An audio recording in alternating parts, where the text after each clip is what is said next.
Proyek pembangunan jalan tol pelabuhan fase 2 memakan setengah badan jalan. Macet panjang dan polusi akibat debu yang mengepul menjadi pemandangan sehari-hari warga Ancol.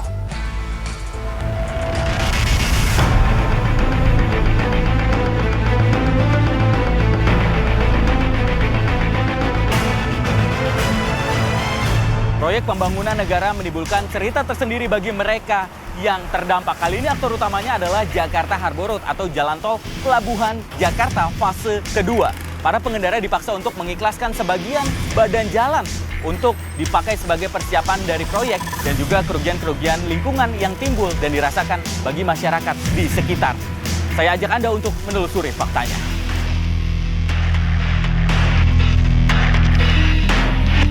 Pembangunan proyek yang memakan bahu jalan masih menjadi masalah selama pengerjaan. Seperti proyek jalan tol pelabuhan yang berada di sepanjang Jalan R.E. Marta Dinata, Ancol, Jakarta Utara.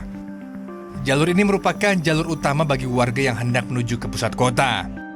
Jalan sempit dan hamparan debu menghiasi sepanjang jalan yang melintasi stasiun Ancol, Jakarta International Stadium, serta kawasan Taman Impian Jaya Ancol.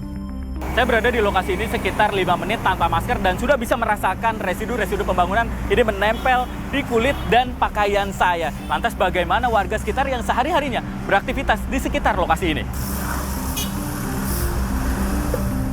Selain dari proyek pembangunan jalan tol, kendaraan besar yang membawa berbagai material juga turut jadi dampak ketika melintas di jalan ini.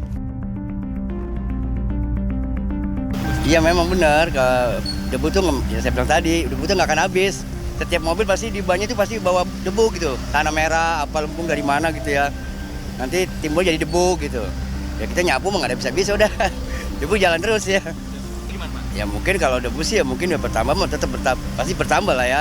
Karena tanah dari ini, bongkaran ini pasti lari ke tengah gitu, pasti bertambah tetap. Tak hanya pengendara, pedagang makanan di depan stasiun Ancol pun mengeluhkan dampak proyek ini. Makanan jualannya bercampur debu sehingga warga enggan membeli.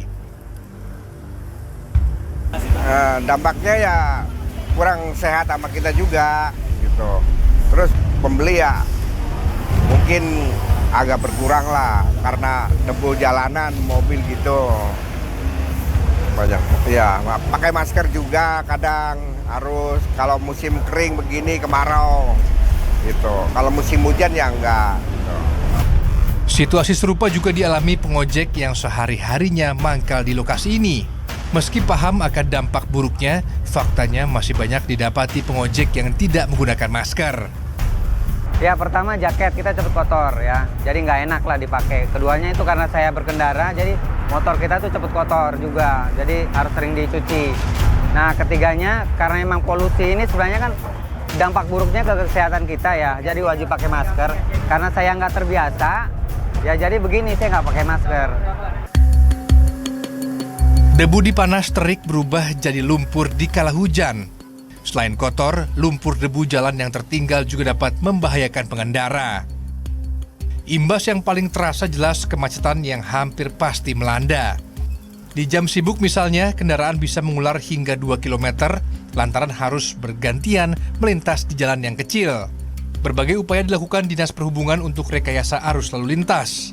Kendaraan besar diminta langsung naik ke jalur bebas hambatan demi menghindari jalur ini. Sementara para pemotor lagi-lagi harus mengalah dan diimbau untuk mencari jalur alternatif. Selain rasa sabar, masker juga menjadi kebutuhan primer yang harus dimiliki oleh masyarakat yang tinggal di sekitar lokasi ini. Hal ini dikarenakan jalan tol pelabuhan atau Jakarta Harbor Road fase kedua ini baru saja dimulai dan baru memasuki tahap awal dan baru akan ditargetkan rampung pada penghujung tahun 2026 mendatang. Adrian Ditya, Rio Pramasta melaporkan.